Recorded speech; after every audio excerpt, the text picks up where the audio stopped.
Good morning, everyone. Good morning, good afternoon, campus ambassadors, and welcome to the first session on your career enhancement. I know we've spoken about this a few times, but it's a pleasure to have Ina with us today.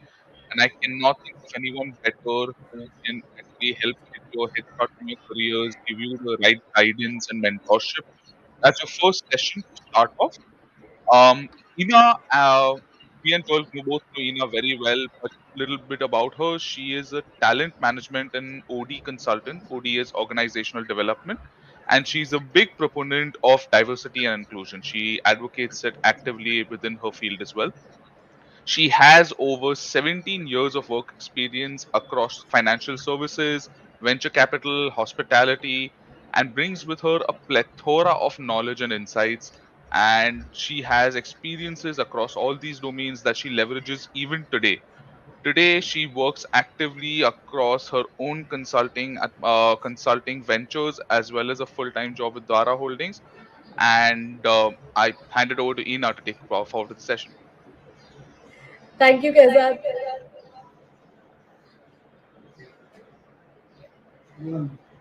Okay. Uh, I hope I. Okay.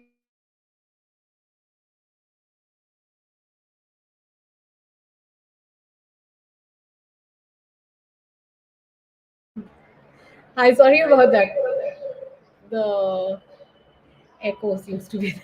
Okay, yeah. I hope this is better now and I'm not causing any jarring sound in your ears. Keza, if you could just confirm if the sound is fine now. The echo is completely gone. It's all perfect now. Brilliant. Okay, so we are ready to start. All right. So, guys, hello. And first of all, Keza, thank you very much for this very generous introduction to me. And thank you all of you who have taken time out this morning, Saturday morning, to come here and attend this career session and for investing time in yourselves. So, as Kazad has already spoken about my career and my history, I'm not going to add too much about it, and except in bits where I feel it's going to be relevant to the topic. And I also promise to stick to the 1 hour that has been set aside for this so that you can go ahead and enjoy your Saturday evening. First of all, I'd like to say I'm very glad that you all have come here today and you're taking this 1 hour to invest in yourselves. Because you are at an age where the world is your oyster. I know it sounds very cliche, but at this age, it really is. And the way the world is structured, right now, anything is possible. You can actually achieve anything that you set your mind to. The world has opened up so many opportunities with first of all with internet coming in, and now with all the increased connectivity and with companies doing so much and even individuals doing so much to reach out across various platforms. It's not anymore the purview of privileged few, but anyone can have access, anyone can become famous overnight, and anyone can make money. But there are a few things that you have to keep in mind before that happens. And as Keza said, that I'm heading HR for Dwara Smart Gold, which is one of the Dwara companies, and I'm an OD specialist for the holding company. So, as an HR consultant and an HR professional, rather, I come across a lot of young students, and it is so easy. In the first 5 to 7 minutes, sometimes even before meeting the candidate, it is so easy to know which of these is set for success and who are the ones who are already on their path or the right journey. And you don't even have to go through half an hour of an interview for that. The first 5 minutes can tell you that. And when I was in college, we had I remember that when we were in the second year, I don't know about you all, and maybe later in the question answer section you can tell me about it, but when you're in the second year before the interview start, do you have like an interview etiquette class? You're told how to dress, what kind of jewelry to wear, how to do your hair, how do you sit, what are the manners, how do you take a visiting card, introduce yourself. All of that was taught to us before interviews.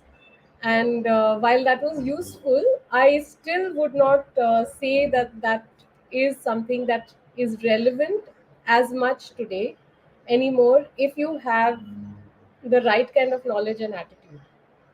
And that is where the world is changing so much, because now it's not so much about appearances but about the content that you carry, which is yourself, which is who you are inside. So let me tell you what really matters, because I told you that, how you appear, how you talk, all of that doesn't matter as much anymore when someone who's, good looking for something specific is sitting across the table.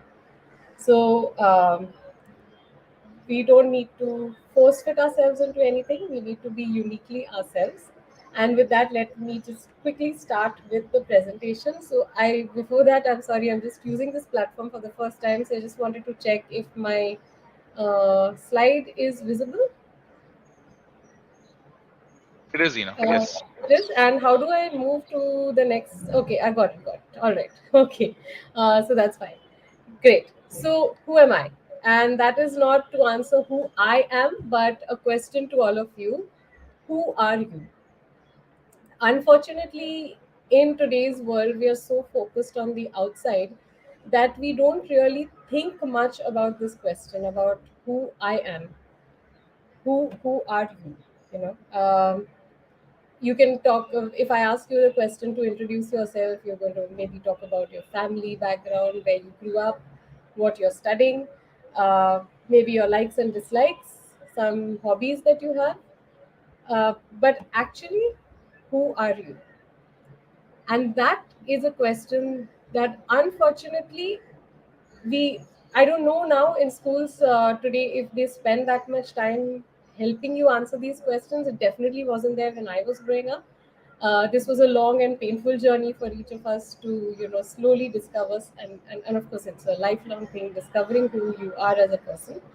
But the younger you start and the more aware you become of who you are as a person, the less likely you are to make foolish or silly mistakes at the start of your career.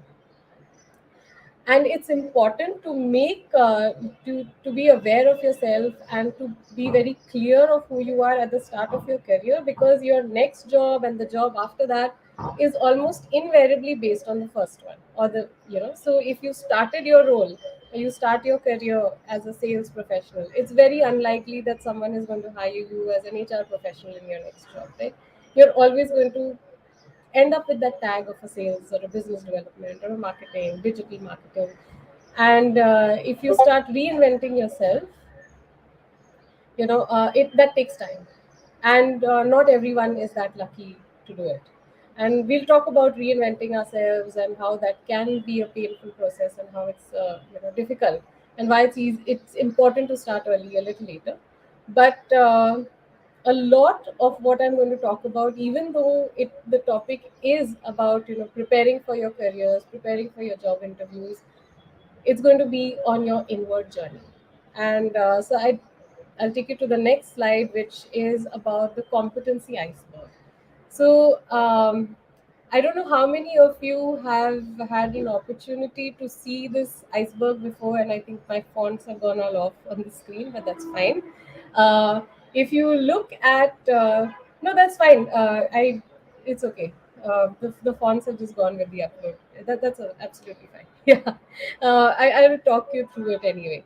So if you see the top two, okay, skills and knowledge, that's the white part, that's visible. So this is an iceberg. You need to imagine that this is an iceberg, and skills and knowledge is something that we are fairly acquainted with. I know what I've studied, I know what I like, I definitely know what I don't like. A lot of people will be like, I hate geography, or I hate history, I can't stand math or English, or whatever it is. You're very clear about what you don't like. Sometimes you even know what you like or what you enjoy. So your knowledge and skills you're kind of clear about. You know what that is. But as you go lower and deeper down, and that comes under the sea, that's the iceberg. You just know the tip of yourself. You have not had the opportunity, or you've not taken the time out to dig deeper and to understand everything else. And that is where most people try to pick up in interviews, or even in general, even if you plan never to do a job, but you want to start your own business, even here, people who you want to work with are going to pick up on the rest of this. Your business choices, your attitude, your values, your beliefs, and your behavior. So in this, if you look at it, the deeper you go, the harder it becomes to really figure out who you are as a person. So if I'm looking at this and I see social role, it's, how do I see myself in the world? And if anyone has studied psychology, you talk about the masks that people wear. You have a different mask at work, you have a different face to show your friends, your family, and sometimes even yourself, because you really don't know who the true you is. So you have these different masks that you put on in different places. So, understanding what kind of a person am I with my friends, what kind of a person am I with people in authority, what kind of a person am I with family, just understanding all of that, starting to pay attention, will help you to see what your attitude is towards various people. Are you, more in awe of people in power, or do you tend to be more rebellious, or do you tend to be more obedient? So that shows the kind of attitude that you have. A lot of that gets uh, reflected, or it gets decided actually by my own image, who I think I am. I may think I'm a tomboy, I may think I'm a tough person, I'm out there to, conquer the world. I may think I am a good person.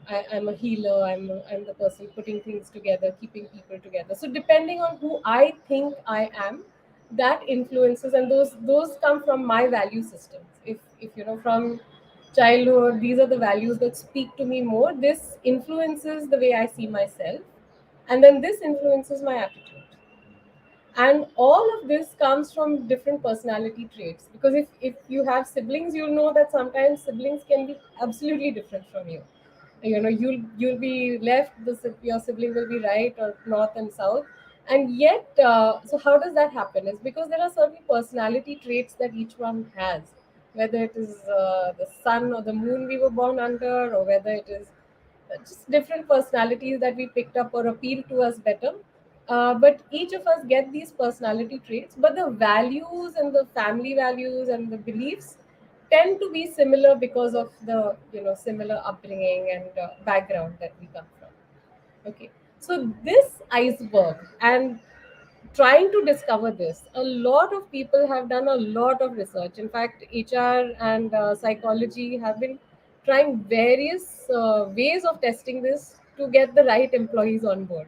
So there are a lot of different tests, there are a lot of ways to try to figure out who you are as a person. And I'll take you through a few of these, because these are fairly good. A lot of work has been done around them, and I'll explain a little bit about each of these. So you can take some time, and whenever you are free, go through these tests and figure out who you are. And this iceberg actually is also representative of the inner world. So um, if you look at career counseling, or if any of you have gone to career coaches, they will always talk about an inner world and an outer world. And you know we need to understand our inner world. We need to understand what is going on inside before we even look at the outer world. We make the mistake of looking at the outer world, and we'll come to that later. But and that is the reason why I'm starting with the most painful part first, is understanding ourselves, understanding what we are, who we are, taking that time out before we even get to what is out there, because there's endless stuff out there. There's no limit to that. And honestly, if you take the time and effort, you will also realize that, and I will help you through that as well. Here are three tests that I've put up here. They're fairly popular, and you can take a look at this. The first is MBTI, or the Myers and Briggs test. It tells you if you're an extrovert, introvert, are you intuitive, are you more external, and so this gives you certain personality, what kind of a personality you are. A lot of these tests try to link your personality with a career choice. I would advise against that. Uh, I don't think there is a one kind of personality that is right for HR, or one type of personality that is right for sales, or so you can have certain inclinations, but your personality cannot decide that. I have seen uh, you know extremely quiet and analytical people, thoughtful people be the best HR leaders, where but the image is, oh, an HR person is a rangoli planner, party planners. They need to be friendly, they need to be welcoming, they need to be warm, and yet there are people who are analytical and who are able to observe, who are better HR leaders than the ones who are talkative and all over the place. So I don't really subscribe to mapping your potential careers to this, to your personality type. It's just to help you understand who you are as a person. So similar to that, we have Carl Jung's test, or they even have this color coding test where it tells you what do you prefer. Do you like freedom? Do you like caring? Do you like analysis more? Then there's Enneagram. Enneagram gives you a lot of insights on how you are, this specific personality at its best and at its worst. So if you're a peacemaker at your best, how you will be, and at your worst, how you will be. Similarly, if you are any of the others, a loyalist at your best and at your worst.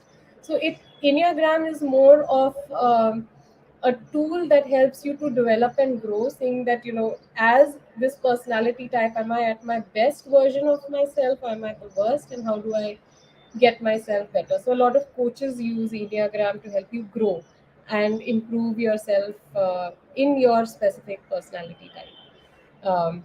So these are three. There are, by the way, there are many. I've just picked up a few that are popular in the HR world. There is a lot of concerns around whether they are scientific or not, and we will address that as well. This is the big five. This is DISC.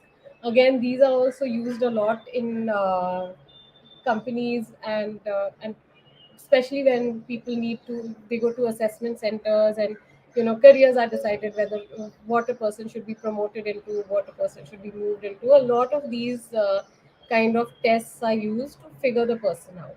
So again, the big five, or ocean, is where do you score on each of these parameters. And again, it will tell you, what is potentially your biggest blockers, and what are the things that are your biggest your biggest strengths on that. So this is these are around your personality. Some also overlap into your value system. So here we have something called the Schwartz value system. So this again is a very detailed test, and it helps you understand what you value. Do you value achievement, and or do you value security? Do you value discipline? Because if any of these are your values, you tend to pick value. If any of these come as your personalities, you tend to pick values that are kind of connected to it. So like, for example, if there's power, then you will value autonomy. You will value uh, being able to lead people. So there are different sets of values that are attached to each of these. So like I said, these are a lot of different tests, and I'd be happy to share a list with you. It's extensive. There's also Gallup's Strength Finder. There is the Talent Test. So each of these helps you to discover a little bit more about yourself, to understand yourself a little bit more. But as a coach myself, I am not really a coach, but a mentor myself, and I sometimes mentor very college students and people who are just about to step into the working world. And I realize that all of these tests are great, but what you really need is to observe yourself. It's as simple as that. These tests can be entertaining, it can be fun. You can take one after the other and be like, oh, I'm an extrovert, I'm an introvert, I'm a green, I'm a yellow. There's all of this, and all of this is fun, and it does definitely helps you to understand who you are. But the most powerful tool is to spend time with yourself and observe yourself. What makes you insanely happy? What makes you very sad? What is it that drives you to, when when you see some news, or when you hear of something, what is it that drives you towards saying that this is something you want to change, this is something that you want to do? Or innately you like something, you innately run to get interested in vehicles, or you want to know programming, or you are enjoying a certain thing, you love looking at numbers. All of this you can only understand when you take a breath, when you take the time, and you actually try to observe yourself. So over here, I'd like to take a quick pause, and just let this sink in, because like I mentioned earlier, a lot of our lives go in externally validating and figuring out who we are. I mean, I can speak from experience. I went from one class to another, and based on my scores, it was decided whether I should take maths or commerce or literature, or what is it that I would likely do best at, so that I could score the best marks. And from there, it was decided that okay, MBA is the best thing to do now, or commerce is the best thing, is the in thing, the new subjects, take that. MBA is what everyone should do, because that's what you do once you finish your graduation and you don't know what else to do, and that's what gives you the job. So you do it, and you kind of tumble through life without realizing what it is that you want to do. And if most of you here have joined your MBA directly after your graduation, that is probably your story as well. And because if you have not taken the time out to experiment and do something else, and have just followed, okay, my friends are doing this, my siblings did that, or my cousins did that, I should also be doing that. You have not really taken the time to understand who you are, what your just give me a second.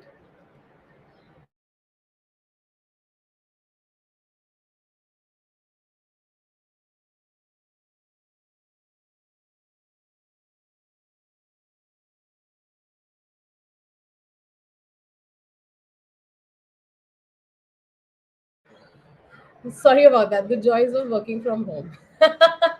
Okay, so yes, getting back to the topic is that we tend to do this through life, and a few tips that would be very useful is if you maintain a log, a daily log of just these small observations. Like I said, if you observe yourself and say what is it that is making me really happy, what is it that I would wake up early in the morning to do, and what is it that I can see doing every single day, or there's this activity that I do that I get completely lost in, and I forget about the rest of the world. And a lot of times the people I mentor and ask these questions to have unfortunately not been trained to think deep. I get answers like I get up early in the morning to finish my assignments on time, or if I have to go for a picnic, or I like gardening, or I like photography. But the moment I start digging deeper and like have you learned anything more about photography? Have you tried to understand the nuances of photography, or is your idea of photography clicking selfies, or or just using your camera with your phone camera without really figuring out more about it? So everything, all a lot of youngsters, the answers are very very superficial. It comes from okay, these are things I kind of get up and I like to do, so maybe these are my hobbies, maybe this is my passion. There is no ability to think deeper and to ask yourself why. Am I a multitasker, and or am I really enjoying this? Is this something that really speaks to me, calls to me? And some are very fortunate. I have had the privilege of meeting some extremely driven and extremely aware youngsters who I can learn a lot from. But most of us, including myself, we have you know tumbled through life, moved from one career to another without thinking too much. And it's over here that I would like to tell you about my story, because I mentioned that myself included, we have kind of tumbled through life without thinking too much. Now, I did tell you that I reached my MBA, and I did my HR. This was soon uh, soon after the twin tower. So jobs suddenly, the entire market crashed. Jobs were scarce, and I picked up the first job that came to me because there was the stress. My parents had paid for my MBA. How could I go back home with no job or a really bad job? So at that point of time, Reuters had newly come into India. So I went there, I interviewed, and I got the first job that came to me. And from there, as I mentioned, your next job comes based on your first job. And if you don't stop and you don't think about what you're doing and where you're going, this is going to be your story till you suddenly reach an age where you can't bear to go to work, where you're just feeling frustrated, you're feeling unhappy with the work that you're doing, and you don't know what to do because now you're in your early 30s, mid 30s if you're lucky. Otherwise, you even touched your 40s without realizing that you're frustrated. And you're probably married, you've taken loans, you have financial liabilities, and it's too late. You can't suddenly take a break in your career to reinvent yourself because of all these reasons that are holding you back. And so help, taking the time out to just think about your careers, think about who you are as a person, what is it that you enjoy doing. If you don't take that time out now, eventually it comes to a stage where you get stuck. And that's what happened to me. I was 32, and I realized that I wasn't enjoying my job. I was in a great company, I was getting paid a lot, but I just hated my job. And why was that? If the company was good, and I had worked for so many years in this field, is because my personality was very different from what the or my values were very different from what the role required. The role was a very desk role. You had to be constantly attentive, you had to be able to multitask through various things, and you weren't able to get up from your desk. So for someone who enjoys that, who doesn't enjoy company, who doesn't enjoy connecting with people or talking to people, they did brilliantly well. They could stay calm and they could stay at their desks all the time. But for me, it was driving me crazy. And I realize it now when I look back, that this was clashing with the person I am, the kind of specific role and the requirements of that role, and the kind of person that I am was clashing, and that is the reason why I was just so miserable. And I couldn't, because of this experience, I couldn't even think of another job or getting into the same line uh, because of that. So I had to take a break. I had to, redo my MBA, and I had to intern and consult, start right from scratch, and tie up with more known people. I was very fortunate with that, and then that is where I figured out my passion and moved forward. And if we come to the next slide, which is okay, thank you, which is ikigai. And probably you could just take a look at the slide for a bit. How many of you have heard of Ikigai? I know that now I see books on Ikigai all over the place, so I'm sure that as a concept this has really caught on. So I just wanted to check how many of you are aware of this concept, how many of you know what this concept is. So Ikigai is a brilliant combination of the outer world and the inner world.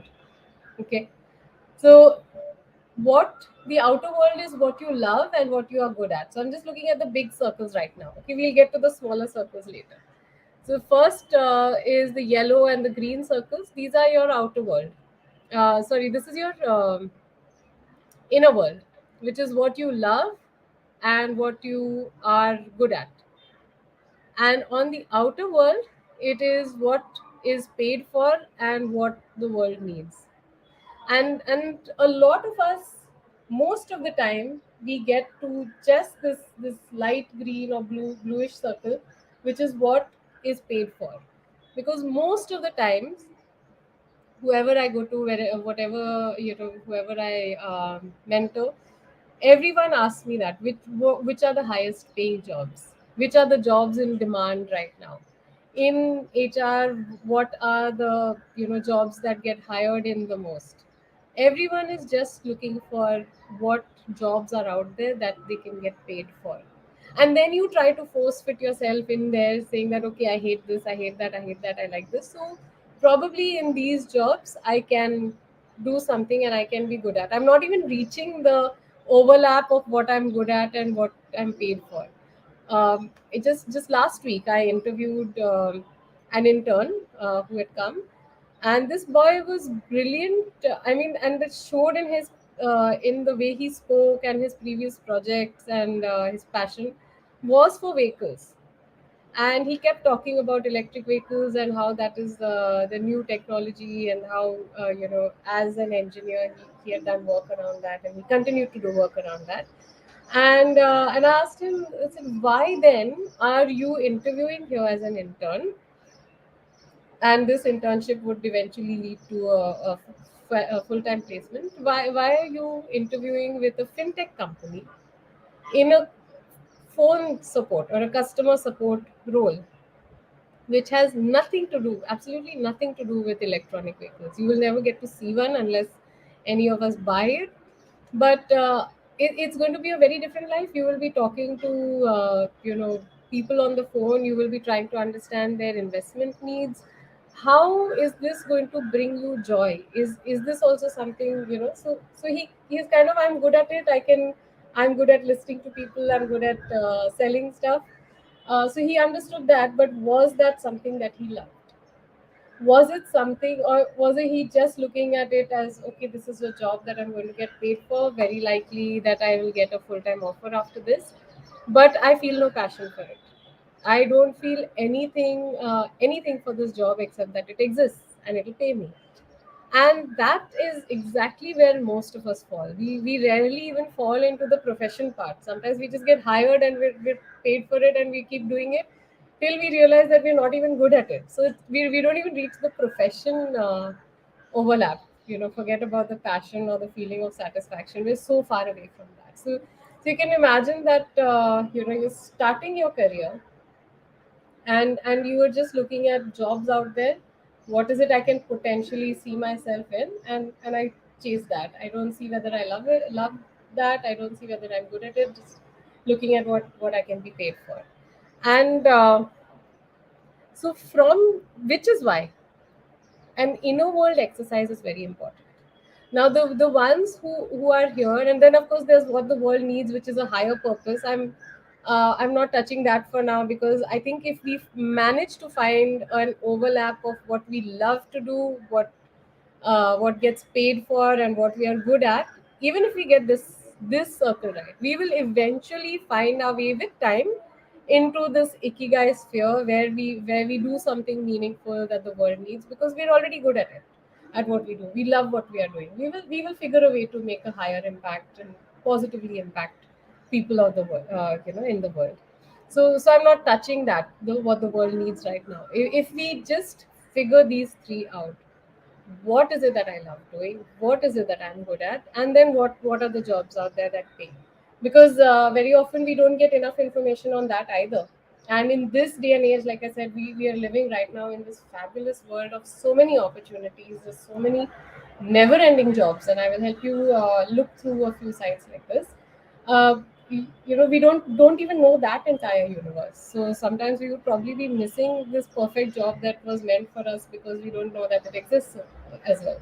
And so if you are in the first year and you're here for this talk or presentation, you have an entire year to go through this journey of self, of introspection, of understanding yourself.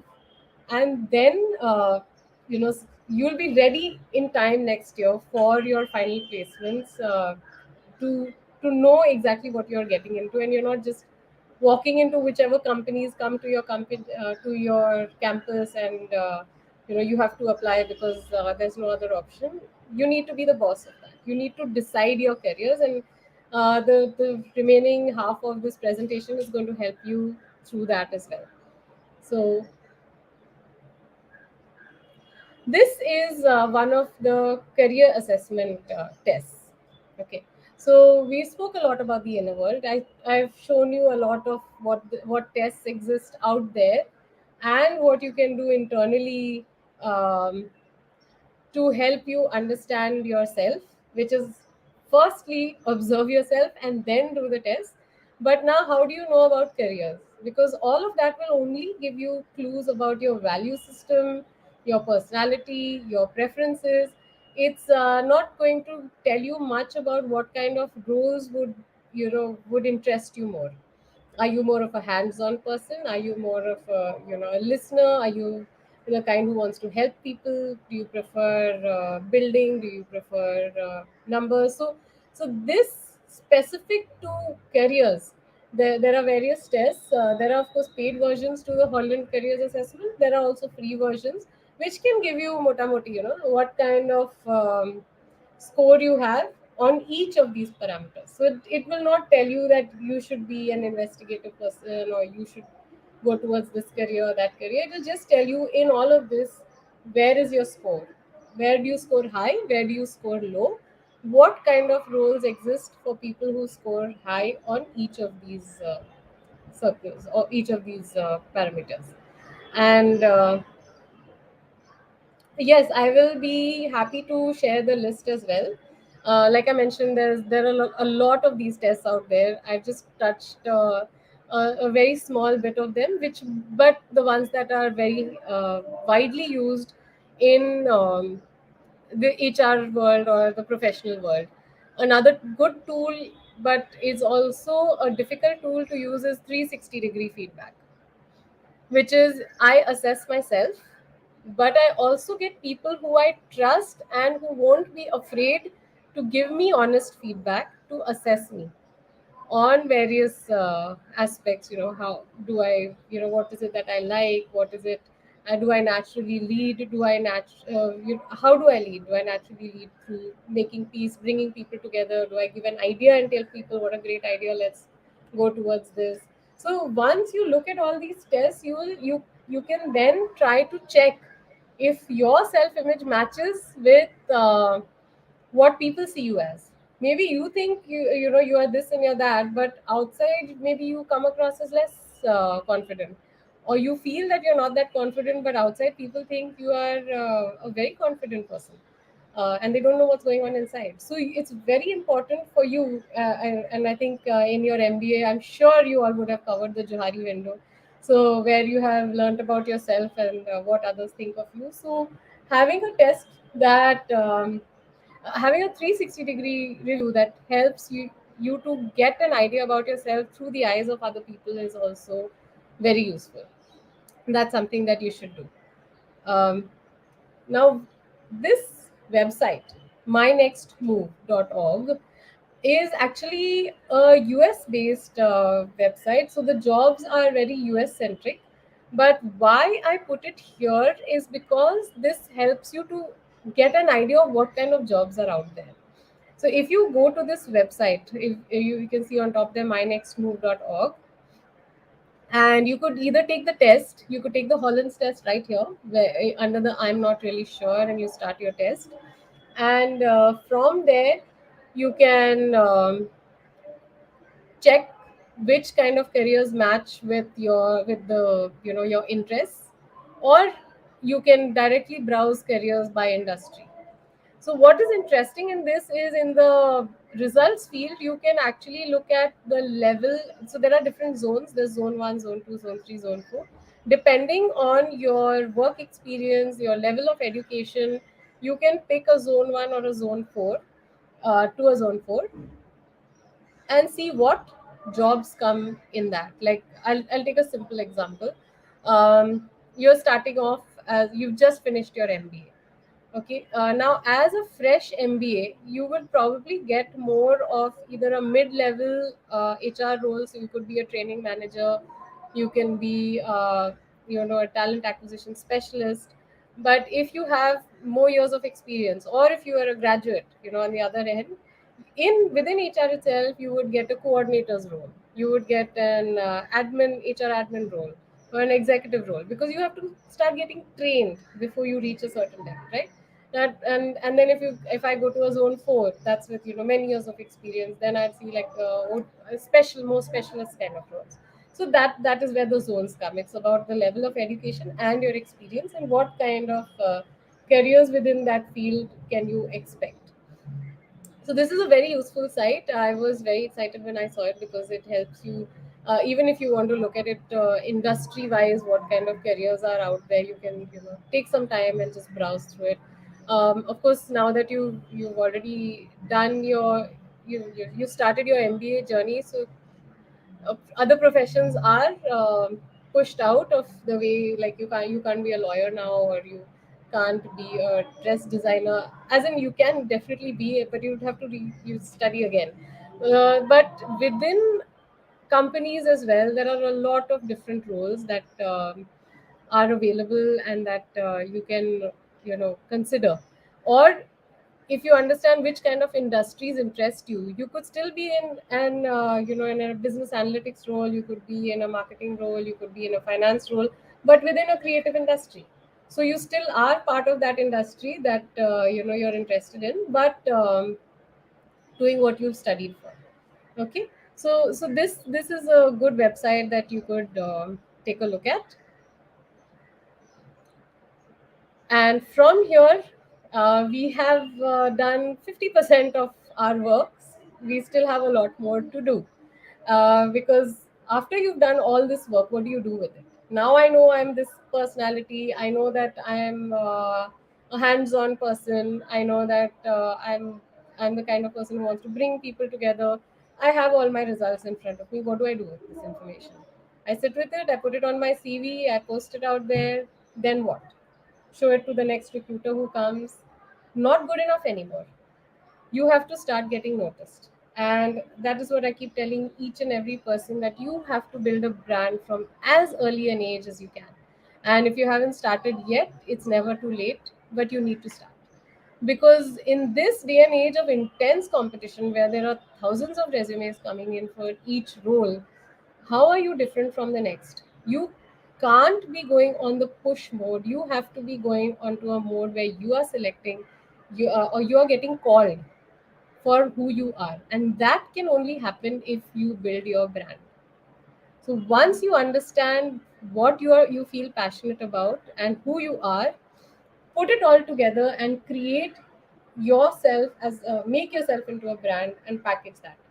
And I am fairly tech unsavvy, but I know that the next generation, and I think you're a Gen Z now. uh, you live on your phones. I mean, we had 2 weeks ago we had gone for a company marathon, and while the older ones were figuring their breath out and trying to run and make it to the end, the younger ones, while running, were clicking pictures and posting live on Instagram with captions while running. And by the time the marathon was done, we had like an entire story feed gone out from various people tagging the company, having these live events, and this is while they were running. So amazing. So that blew me away. Like so if in this day and age of all of you being connected to social media, to digital platforms so much, I think you can give me lessons on how I can build my brand. But I see a lot of you wasting this potential away by clicking the very generic pics, and it needs to talk more about who you are. And this can only come with if once you understand what you are, who you are, that messaging needs to be consistent, and the kind of content you post on any of your social media, not just LinkedIn, but even Instagram, or I don't know what else you use, anything else, it has to be consistent with that brand. So if you have done your work, you are, like I said, you're a peacemaker, you like freedom, you believe in certain things.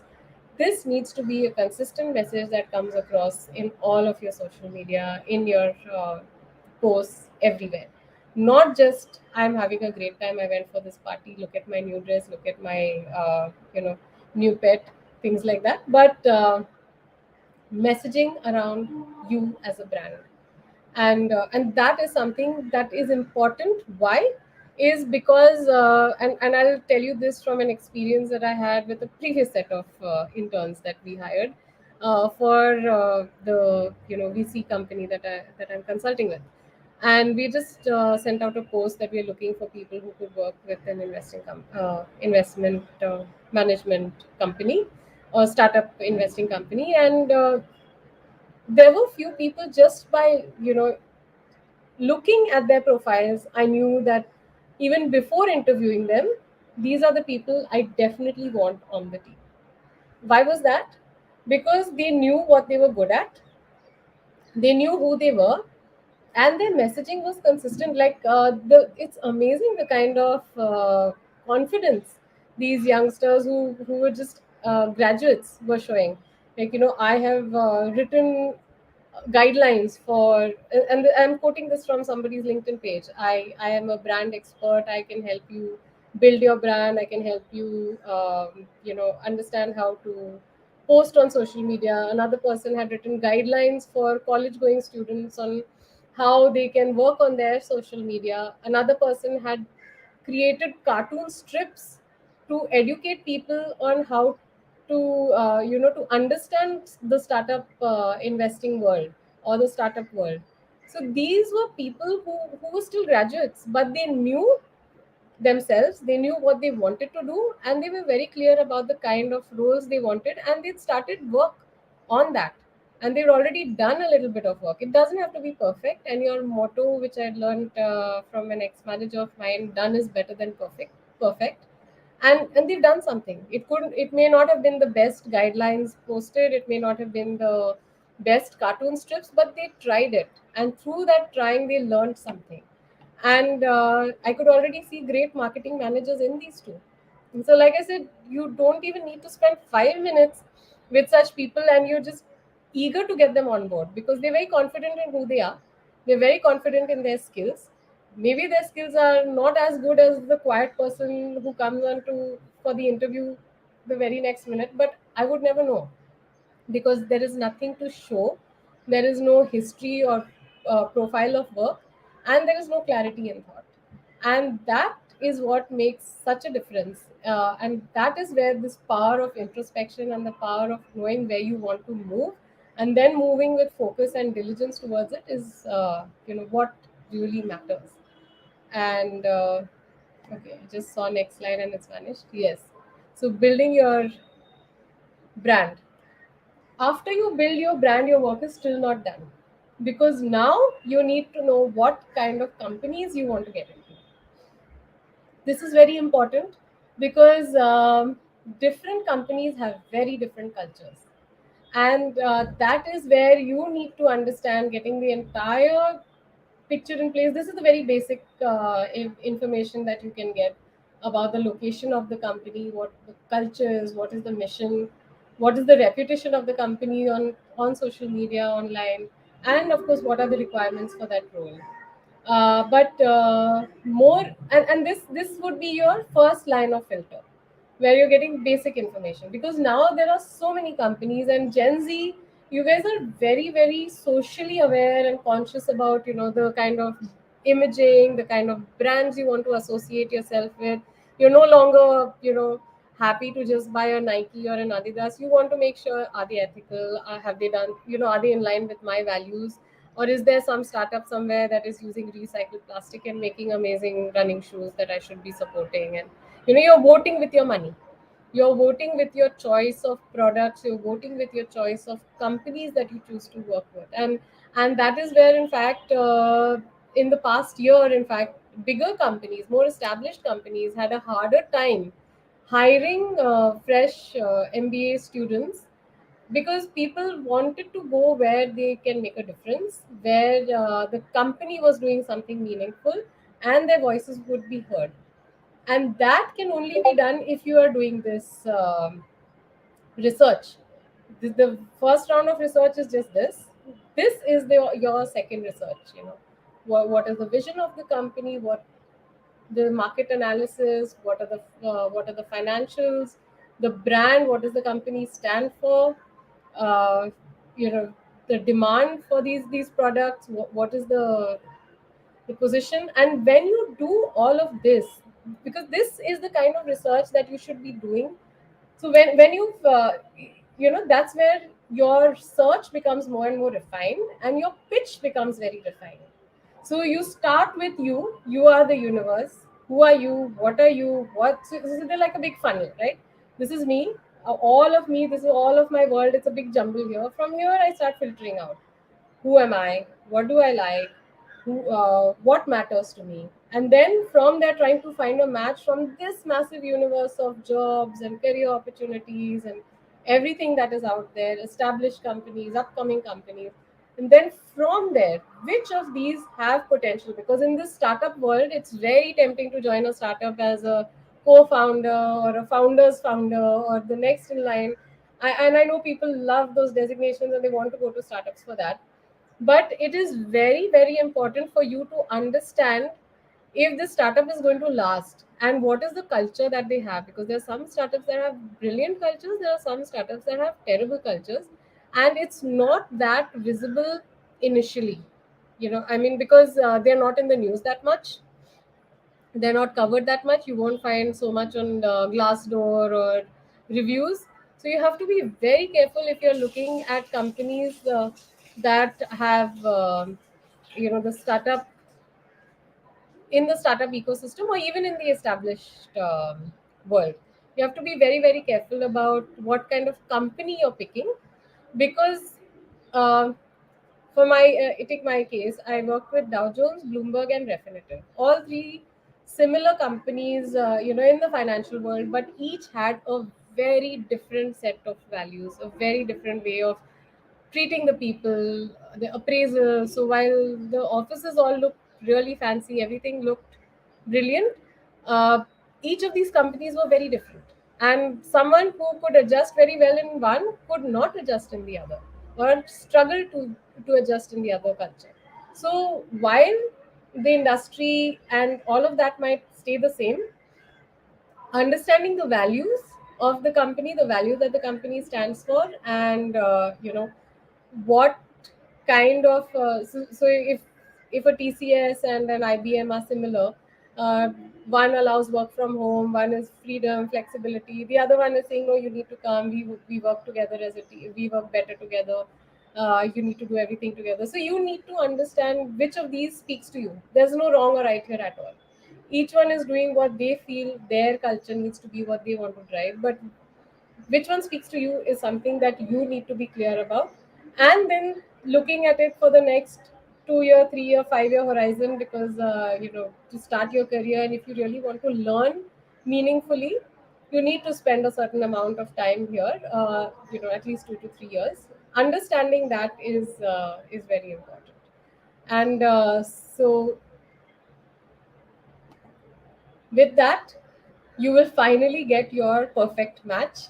It is as important as finding your perfect match out there in the world, is because, like I said, your first job or your current job is going to determine what you get next, unless you do some serious reinventing of yourself, which you may not be able to do because of various obligations in your life.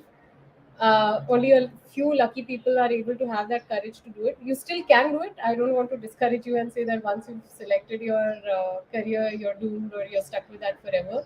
You still can do it, but you have to be very in touch with yourself. You have to know what gives you joy, what doesn't give you joy, what is sparking that happiness in you. Otherwise you're just going to end up being, this bitter person stuck in a mid management career, blaming the entire world for your misfortunes.